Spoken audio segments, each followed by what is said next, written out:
Good morning, everybody. First of all, I welcome to online new session of English subject of 12th standard. Today's our lesson or the section or the topic is Indian Viewers, written by Sarojini Naidu. It is a very famous poem by one of the Indian poetess, Sarojini Naidu. Now, in the introduction, some questions are asked here. Those you have to solve first, or on this we have to discuss first. Artisans are also called the craftsmen. They are creatures of diverse and use their hands to create unique, functional, and also decorative items using traditional techniques. Now here it is about artisans, जे वेगवेगळे जे कलाकार असतात, artisans किंवा कारागीर आपण म्हणतो, तर त्या कारागिरांबद्दल ही कविता आहे. So in Marathi also I have given information. So whenever they are by using their own head, they are creating this or unique things they create or decorative items they are making by using traditional जी पारंपरिक technique आहे, पारंपरिक जी कला आहे, त्या पारंपरिक कला विणकामगार असो किंवा इतर कोणताही असो, ते पारंपरिक जी कला आहे ती टिकवून ठेवलेली आहे त्यांनी. पारंपरिक तंत्राचा वापर करून अद्वितीय कार्यशील आणि सजावटीच्या वस्तू आपल्या हाताने तयार करतात. So by using their own hands, and I think the life story of the viewers is given here. And nowadays, when you think about viewers, it is difficult nowadays for their life because everywhere technology is used. सगळ्या ठिकाणी आपल्याला आता design करायचे असेल, decoration करायचे असेल किंवा विणकाम करायचे असेल, तर सगळ्या ठिकाणी आपल्याला जे तंत्र आहे त्यांचा वापर केलेला दिसतो. आपल्याला टेक्नॉलॉजीचा वापर, यंत्राचा वापर तयार करून यंत्राचा वापर करून तयार केलेले आपल्याला दिसत असतात. सो जे हातावर जी हाताची कला आहे तिच्यावर तयार याच्यावर वेगवेगळे आयटम्स किंवा डेकोरेटिव्ह आयटम्स किंवा युनिक जे ट्रेडिशनल किंवा पारंपरिक कला ज्या आहेत तर त्या आता लोप पावताना आपल्याला दिसतात. त्यांची लाईफ स्टोरी आपल्याला या कवितेमध्ये अभ्यासायची आहे.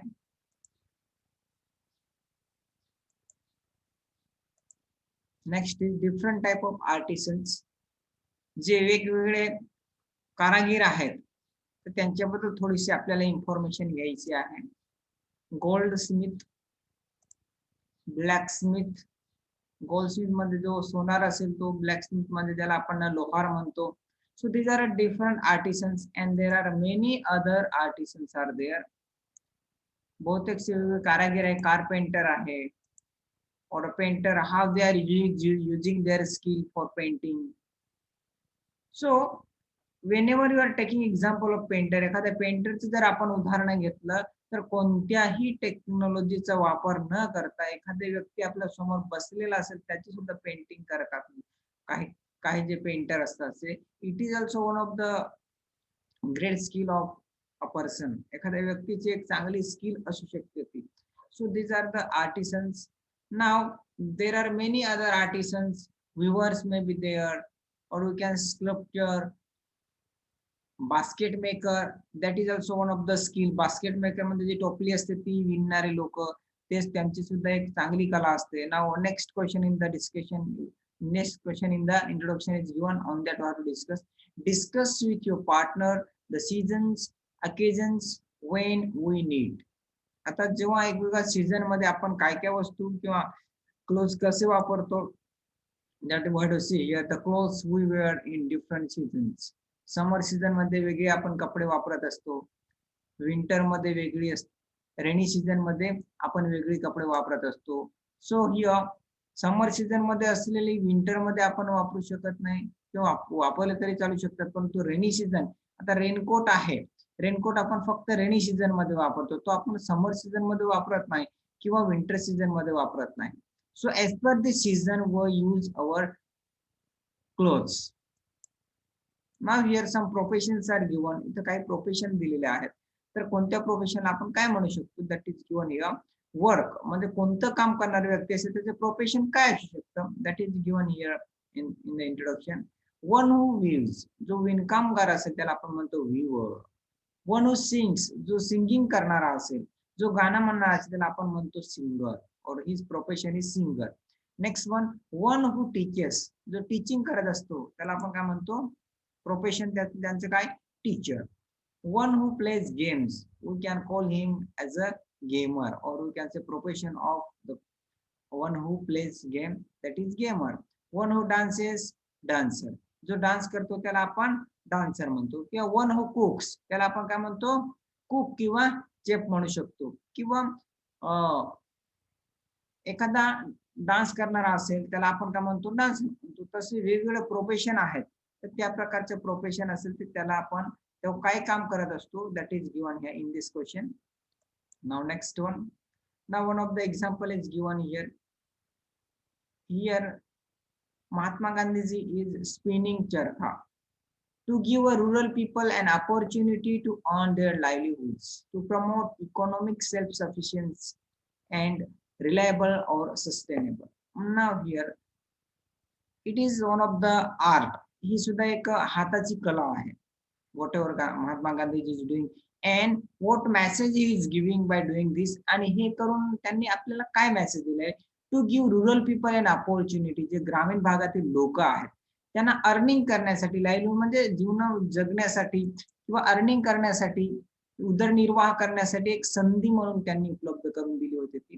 टू प्रमोट इकॉनॉमिकल सेल्फ, किंवा जे आर्थिक दृष्ट्या आपण स्वावलंबी कसं बनू शकतो, सेल्फ लेवलवर सेल्फ सस्टेनेबल म्हणजे आत्मनिर्भर किंवा टीका प्रोत्साहन देण्यासाठी त्यांनी हे काम सुरू केलं होतं. किंवा त्यांनी नेक्स्ट पॉइंट आपल्याला इथे दिलेला आहे, टू क्रिएट अवेअरनेस अबाउट स्वदेशी मुवमेंट. जी स्वदेशी मुवमेंट जी आहे, स्वदेशी चळवळ आहे, तर तिच्याबद्दल अवेअरनेस करणे किंवा जागृत करणे हा सुद्धा मुद्दा असू शकतो तिथं. So this is also one of the important point given in the introduction of the poem. Now next here some tools are used by viewers.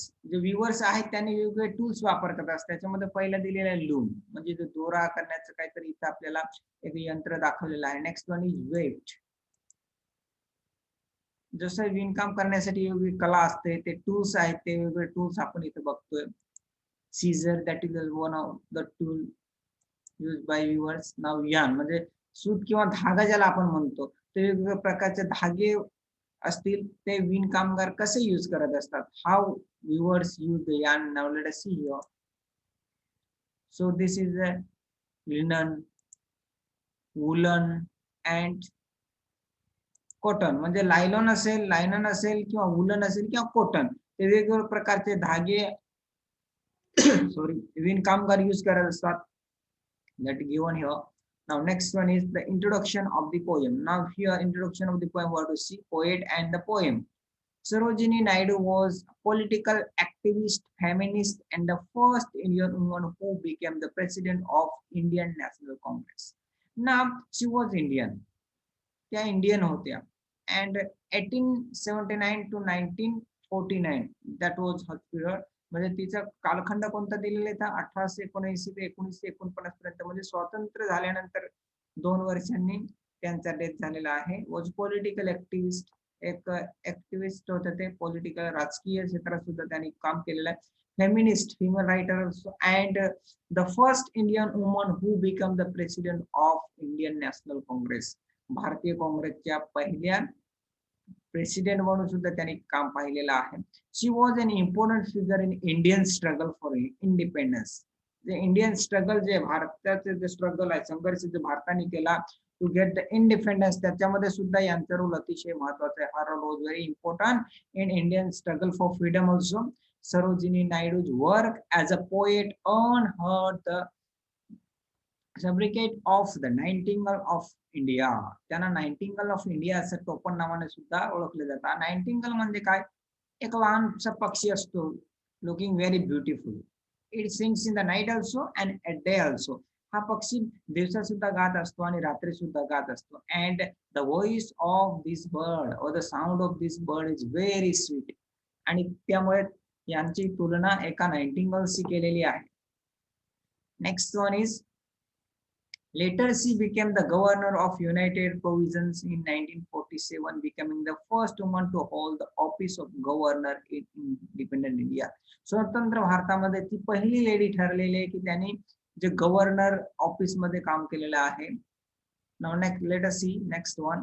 It is a short introduction. It was a short introduction of the poetess. Now we have to discuss about a short information about the poem. Indian viewers is a short poem where the poet talks about three type of government that the viewers view at a three particular time of a day. Now three particular time of a day are described here. तीन particular जे डेचे timing असतात ते morning असेल, afternoon असेल, evening किंवा evening असेल, त्यांच्या इथं डिवायडेशन केलेलं आहे. आणि ते वेवर वेव करत असताना वेगवेगळे गारमेंट्स आहेत त्या टायमिंगला वेगवेगळे कसे ते विणत असतात. मॉर्निंगला काय विणत असतात, आफ्टरनूनला काय, किंवा लेट इन द इव्हिनिंगला ते काय विणकाम करत असतात.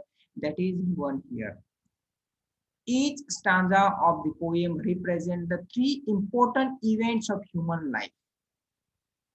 प्रत्येक स्टांजा आहे त्याच्यामध्ये three important stages of the life describe by the poets here in this poem. आता ते तीन लाईफ स्टेजेस कोणत्या ह्युमन बिईंग जे आहे त्यांचं तीन स्टेजेस म्हणजे मानवी जीवनामध्ये तीन स्टेज असतात. ते कोणकोणते त्यांनी इथे डिस्क्राइब केलेलं आहे. फर्स्ट इज बर्थ, चाइल्डहुड, म्हणजे चाइल्डहुड किंवा ज्याला आपण म्हणतो जन्म, बर्थ, ते डिस्क्राइब केलेलं आहे फर्स्ट स्टांजामध्ये.